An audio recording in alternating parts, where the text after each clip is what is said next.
جہاز تھا رشین, تو اس کا تو ہم دوبارہ بھی جیم کر دیں گے. یہ رافیل جو ہے انڈیا لے رہا ہے, اس کا ہم کیسے کریں گے؟ اور پھر انہوں نے پاکستان ایئر فورس میں ایک سائبر کمانڈ سسٹم متعارف کروایا, پھر انہوں نے اسپیس کمانڈ سسٹم متعارف کروایا, سائبر اینڈ اسپیس. اب دیکھیں بعد میں کیا کرنا چاہتا ہوں, بڑی عاجزی کے ساتھ ہاتھ جوڑ کے, ہم نے جو مئی 2025 میں انڈیا کے خلاف کامیابی حاصل کی ہے, صحیح, یہ میڈ ان پاکستان کامیابی ہے, یہ میڈ ان چائنا کامیابی نہیں ہے. کوئی انٹیلیجنس سسٹم جو ہے چائنا کا, اس نے ہماری مدد کی ہوگی, صحیح, لیکن بھائی جو پائلٹ بیٹھے ہوئے تھے پاکستانی جہازوں میں, وہ کون تھے؟ پاکستانی تھے نا. پاکستانی تھے.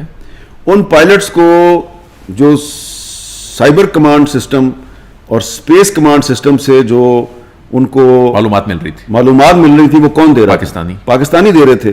ایک اور بات بھی بتا دوں جی, کہ اسپیس کے نظام میں آپ کو معلومات کس سے ملتی ہیں؟ سیٹلائٹ سے ملتی ہیں. وہ سیٹلائٹ بھی پاکستانی ہے. اچھا, چائنیز سیٹلائٹ نہیں ہے. یہ تو یقیناً آپ کو وہ سیٹلائٹ بنانے میں آپ کو چائنا نے تھوڑی بہت مدد کی ہوگی, اور ٹیکنالوجی جو ہے وہ آپ نے صرف چائنا سے تو نہیں لی ہوئی. تو جو ہم نے جو اپنا جو سسٹم بنایا ہے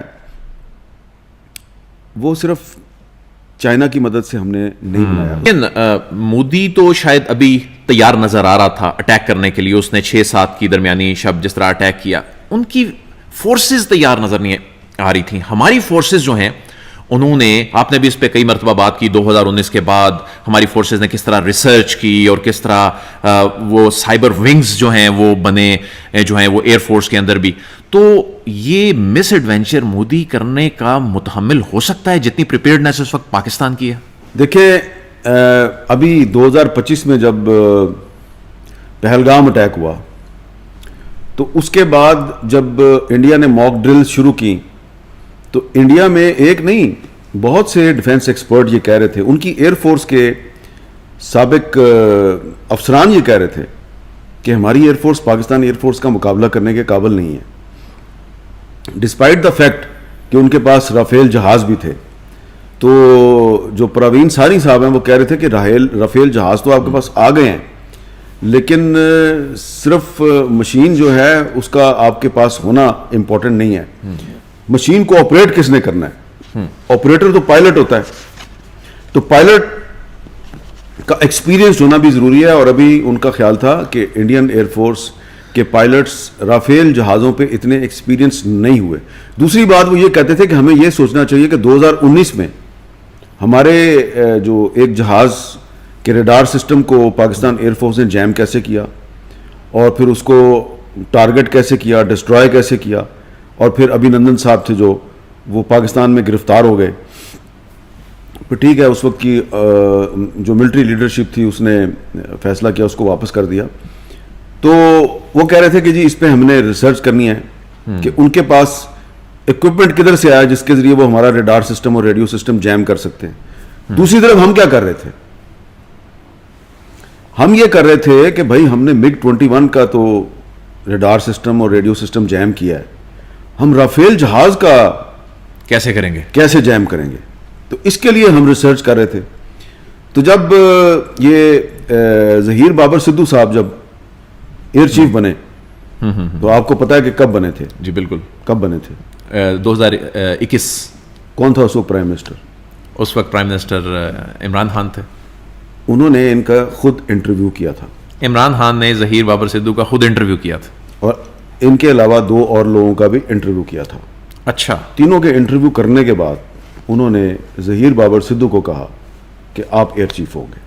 کیا ریزن ہے بھائی؟ یہ عمران خان سے پوچھیں آپ جا کے ڈیلا جیل اگر آپ کو اجازت مل جائے ملاقات کی. لیکن عمران خان صاحب جو ہیں انہوں نے ان کو, میرا خیال ہے کہ اس لیے ان کو سلیکٹ کیا کہ ان کے خیالات تھے نا جو ظاہری بات ہے, یہ کچھ سیاسی خیالات کی بات تو نہیں کر رہا. جی جی جی. باقی جو ان کے خیالات تھے ان کو لگا کہ یہ بڑا ایک ریلیجیس آدمی ہے اور اللہ پہ بڑا یقین ہے, ٹھیک ہے نا. تو جو لوگ ظہیر بابر سدھو صاحب کو جانتے ہیں ان کو پتہ ہے وہ اپنی بہت زیادہ نمود و نمائش نہیں کرتے, لیکن وہ یہ جنگ کے دنوں میں بھی ہاتھ میں تسبیح ہوتی تھی. تو عمران خان صاحب نے ان کو سلیکٹ کیا, اور پھر سلیکشن کے فوراً بعد سدھو صاحب جو ہیں انہوں نے کیا کام کیا کہ وہ دن رات لگ گئے اس کام پہ کہ ہم نے 2019 میں جو ابھینندن کے جہاز کا ریڈار سسٹم جیم کیا تھا, تو وہ تو جہاز تھا رشین, تو اس کا تو ہم دوبارہ بھی جیم کر دیں گے. یہ رافیل جو ہے انڈیا لے رہا ہے, اس کا ہم کیسے کریں گے. اور پھر انہوں نے پاکستان ایئر فورس میں ایک سائبر کمانڈ سسٹم متعارف کروایا, پھر انہوں نے اسپیس کمانڈ سسٹم متعارف کروایا, سائبر اینڈ اسپیس. اب دیکھیں کہ 2019 میں ہم نہ سائبر کے میدان میں ایکٹیو تھے نہ اسپیس کے میدان میں ایکٹیو تھے. تو اب یہ جو آپ نے انڈیا کے 3 مختلف اقسام کے جہاز جو ہیں ان کو گرایا, اور پھر ان کا ایک ان مینڈ جہاز جو ہے اس کو بھی گرا دیا, اس کا کیا مطلب ہے؟ اس کا مطلب یہ ہے کہ آپ دنیا کی ہر قسم کی جو ٹیکنالوجی ہے اس سے لیس دشمن جو ہے اس کا مقابلہ کرنے کے قابل ہیں. یہاں پہ میں ایک بات بڑی ہی عاجزی کے ساتھ کہوں گا, اور کسی کو میری بات بری نہ لگے, یہ بات میں ایک صحافی کی حیثیت سے کر رہا ہوں اور ایک ایسے پاکستانی کی حیثیت سے کر رہا ہوں جو یہ سمجھتا ہے کہ ہمیں اپنی آرمی, ایئر فورس اور نیوی کی جو صلاحیت ہے اس کو انڈرمائن نہیں کرنا چاہیے. بعد میں کیا کرنا چاہتا ہوں, بڑی عاجزی کے ساتھ ہاتھ جوڑ کے, ہم نے جو مئی 2025 میں انڈیا کے خلاف کامیابی حاصل کی ہے, صحیح, یہ میڈ ان پاکستان کامیابی ہے, یہ میڈ ان چائنا کامیابی نہیں ہے. 100% میڈ ان پاکستان. یہ میں آپ سے جو بات کر رہا ہوں نا, مجھے زیادہ کرے دینا آپ, میں چیلنج کر کے یہ بات کر رہا ہوں, ٹھیک ہے, ہاتھ جوڑ کے بات کر رہا ہوں. چائنا جو ہے وہ پاکستان کا ایک آل ویدر فرینڈ ہے. ہماری اور چائنا کی دوستی جو ہے اس پہ ہمیں فخر ہے. یقیناً ہر مشکل وقت میں چائنا نے ہمارا ساتھ بھی دیا ہے, لیکن ہم نے جو رافیل جہاز گرائے ہیں یہ ہم نے اپنی صلاحیت سے گرائے ہیں. یقیناً اس میں کوئی انٹیلیجنس سسٹم جو ہے چائنا کا اس نے ہماری مدد کی ہوگی, صحیح, لیکن بھائی جو پائلٹ بیٹھے ہوئے تھے پاکستانی جہازوں میں وہ کون تھے؟ پاکستانی تھے نا. پاکستانی تھے. ان پائلٹس کو جو سائبر کمانڈ سسٹم اور اسپیس کمانڈ سسٹم سے جو ان کو معلومات مل رہی تھی وہ کون دے رہا؟ پاکستانی دے رہے تھے. ایک اور بات بھی بتا دوں جی کہ اسپیس کے نظام میں آپ کو معلومات کس سے ملتی ہیں؟ سیٹلائٹ سے. وہ سیٹلائٹ بھی پاکستانی ہے. اچھا, چائنیز سیٹلائٹ نہیں ہے.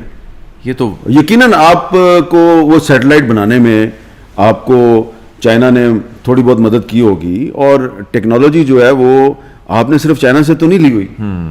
تو جو ہم نے جو اپنا جو سسٹم بنایا ہے وہ صرف چائنا کی مدد سے ہم نے نہیں بنایا, اس میں ہم نے اور بھی جو ممالک ہیں ان کی ٹیکنالوجی سے مدد لی ہے. اور اس میں جو سب سے اہم چیز ہے کہ پاکستان ایئر فورس اور پاکستان آرمی کی کوارڈینیشن تھی. یہ بہت بڑی بات ہے. ایسی کوارڈینیشن تھی کہ ادھر سے ایئر فورس کے پائلٹ جو ہیں وہ اپنے جہازوں سے انڈیا کے جہازوں کو ٹارگٹ کر رہے ہیں, ان کے ایئر بیسز پہ میزائل برسا رہے ہیں. دوسری طرف سے پاکستان آرمی جو ہے وہ اپنے میزائل سسٹم کے ذریعے کچھ اور ٹارگٹ جو ہیں ان کو ہٹ کر رہی ہے. وہاں سے پھر جہاز نہیں اڑے, اس کے بعد وہاں سے جہاز نہیں اڑے. تو یہ ایئر چیف ظہیر بابر سدھو اور ہمارے جو آرمی چیف تھے جو اب فیلڈ مارشل ہیں عاصم منیر صاحب, ان کی اور نیول چیف, یہ ان کی کوارڈینیشن تھی. اور ظاہری بات ہے یہ سارا معاملہ جو ہے اس میں جو حکومت وقت ہے آپ اس کو تو اگر کریڈٹ نہ دیں تو پھر یہ تو بددیانتی ہے کہ یہ ساری ایک کوارڈینیشن سے ہم کام کر رہے تھے. اور یہ جو میں نے بات کی ہے نا کہ یہ میڈ ان چائنا وکٹری ہے پاکستان کی, کچھ لوگ کہہ رہے ہیں کہ یہ میڈ ان چائنا وکٹری ہے, انڈیا کہہ رہا ہے یہ میڈ ان چائنا وکٹری ہے, کچھ ویسٹرن میڈیا کے اخبارات اور ٹی وی چینل کہہ رہے ہیں یہ میڈ ان چائنا وکٹری ہے. میں کہہ رہا ہوں نہیں, میڈ ان چائنا نہیں ہے, یہ میڈ ان پاکستان وکٹری ہے. ابھی نہ میں اس پوزیشن میں ہوں, نہ ہی ہمارے ارباب اختیار اس پوزیشن میں ہے کہ اس معاملے پہ زیادہ بات کی ڈیٹیل سامنے رکھیں, کیونکہ ابھی ہمیں خدشہ ہے کہ دشمن جو ہے وہ تیاری پکڑ رہا ہے, دوبارہ بھی حملہ کر سکتا ہے. تو ابھی ہم ٹھیک ہے, دشمن اگر سمجھتا ہے کہ میڈ ان چائنا وکٹری ہے پاکستان کی, تو اس غلط فہمی میں رہے. اگلی دفعہ جب وہ حملہ کرے گا تو کچھ نئے سرپرائز ملیں گے, اس کو میڈ ان پاکستان چیزیں نظر آئیں گی اور پوری دنیا کو نظر آئیں گی. سر یہ بتائیے کہ آپ نے تسبیح کا ذکر کیا, ریلیجیس آپ نے ایک نقطہ نظر کا ذکر کیا. آرمی چیف جو ہیں انہوں نے بھی ظاہر ہے مشاورت سے اس کو آپریشن بنیان المرصوص کا اس کو نام دیا, اور انہوں نے وہ آیت پڑھی اور اس کے بعد یہ اناؤنسمنٹ ہوئی.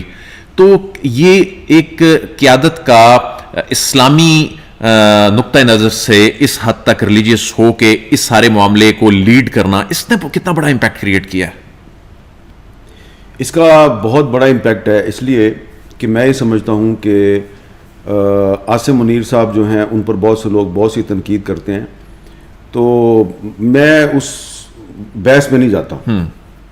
میں نے آپ کو اس لیے بتایا کہ ظہیر بابر سدھو صاحب جو ہیں ان کو 2021 میں عمران خان صاحب نے خود انٹرویو کر کے سلیکٹ کیا تھا, ٹھیک ہے نا. صحیح. تو انسان ہے, بندہ بشر ہے, اس سے غلطی بھی ہو جاتی ہے. تو انہوں نے ان کو جون 2019 میں عاصم منیر صاحب کو D G I S I کے عہدے سے ہٹایا تھا. یہ ان کی غلطی تھی. لیکن پھر انہوں نے ظہیر بابر سدھو صاحب جو ہیں ان کو 2021 میں ایئر چیف بنایا. اب ان کو کیا پتا تھا کہ 2025 میں عاصم منیر کا اور ظہیر بابر سدھو کا ایک کمبینیشن بنے گا, اور یہ کمبینیشن جو ہے وہ پوری دنیا میں پاکستان کی جو فتح ہے اس کا باعث بنے گا. پاکستان کی عزت میں اضافہ ہوگا, پاکستانی عوام جو ہیں ان کو خوشیاں نصیب ہوں گی. تو اس میں یہ دیکھیں کہ جو بنیان المرصوص جو نام رکھا گیا اس کے پیچھے بھی ایک فلسفی ہے, ایک قرآن سے نام لیا گیا. اور جو ظہیر بابر سدھو صاحب ہیں وہ بالکل بنیان المرصوص کے عین مطابق فضا میں انہوں نے ایک سیسا پلائی ہوئی دیوار کھڑی کی. آپ دیکھیں نا, انڈیا جو ہے اس کے میزائل پاکستان میں کچھ میزائل آئے, ان کے ڈرون بھی آئے, لیکن جو انڈین ہیجمنی تھی پورے ساؤتھ ایشیا میں وہ تو ٹوٹ گئی نا. اور اسی طرح زمین پر ہم نے ایک سیسا پلائی ہوئی دیوار کا کردار ادا کیا, ہمارے عوام نے سیسا پلائی ہوئی دیوار کا کردار, میڈیا نے بھی کیا. میڈیا کا یہ کام تھا, ٹھیک ہے نا. میں یہ نہیں کہوں گا کہ جی میڈیا جو ہے وہ اپنا اس نے کوئی ایکسٹرا آرڈینری آپ سمجھتے ہیں کہ اس کی ذمہ داری تھی یہ کرنا تھا, اس کی یہ ذمہ داری تھی. مثلا میں نے کوئی اس لیے تو یہ نہیں کہا کہ جی انڈین میڈیا جھوٹ بول رہا ہے, میں نے اس لیے تو نہیں کہا کہ جی کہ میں نے کہیں سے کوئی ایوارڈ لینا ہے یا مجھے کوئی کہیں سے پیسے ملنے ہیں.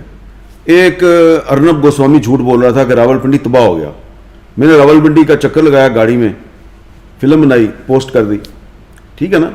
یہ اگر جنگ نہ بھی ہوتی اور وہ اگر اس طرح کا کوئی دعویٰ کرتا میں نے یہ کام کرنا تھا, تو میں بڑی عاجزی سے یہ کہوں گا ہم نے کوئی بہت بڑا کام نہیں کیا.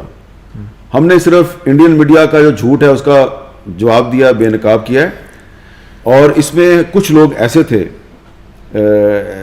جن کے بڑے مفادات وابستہ تھے کہ وہ ان کو یوٹیوب پہ انڈیا میں بین کر دیا گیا, ان کے جو ایکس اکاؤنٹس ہیں وہ بین کر دیے گئے وہاں پہ.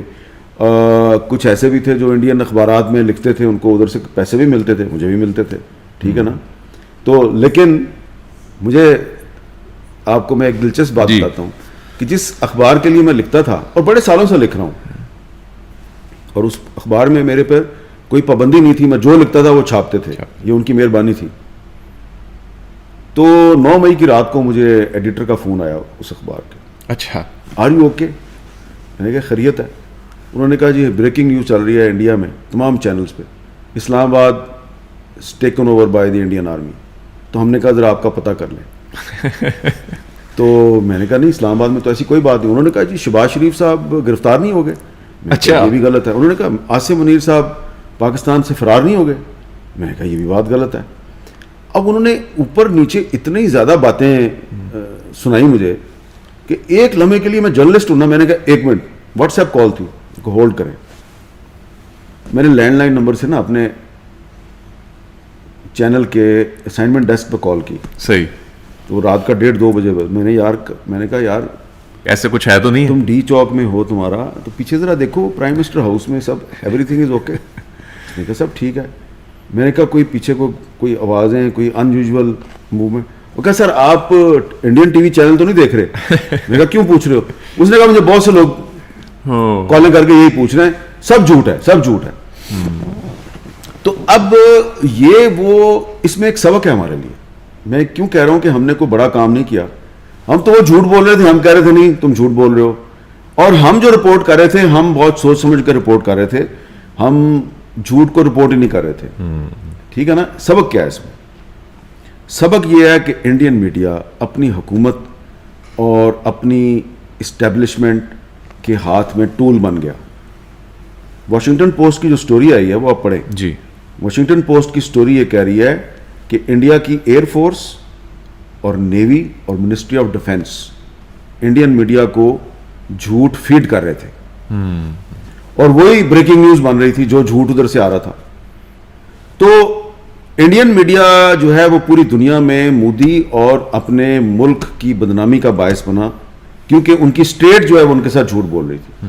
ہماری اسٹیٹ کی مہربانی ہے کہ وہ ہمارے ساتھ جھوٹ نہیں بول رہی تھی, لیکن اگین بری لگے گی بات لوگوں کو. سبق یہ ہے کہ آپ خواہ اسٹیٹ جو ہے وہ انڈیا کی ہو یا پاکستان کی ہو, اگر آپ بغیر سوچے سمجھے بلائنڈلی اسٹیٹ کے ہاتھ میں ٹول بن جائیں گے نا اور ان کے ہاتھوں میں کھیلنا شروع کر دیں گے تو آپ کی کریڈیبلٹی خطرے میں پڑ جاتی ہے. اس لیے جرنلزم کا ایک بہت پرانا بیسک اصول ہے, always double check the information. آپ کو اگر کسی نے انفارمیشن دی ہے تو اس کے بعد اس کو ایک نہیں 2 جگہ سے ڈبل چیک کریں اور پھر وہ انفارمیشن آگے. خوبصورت بات.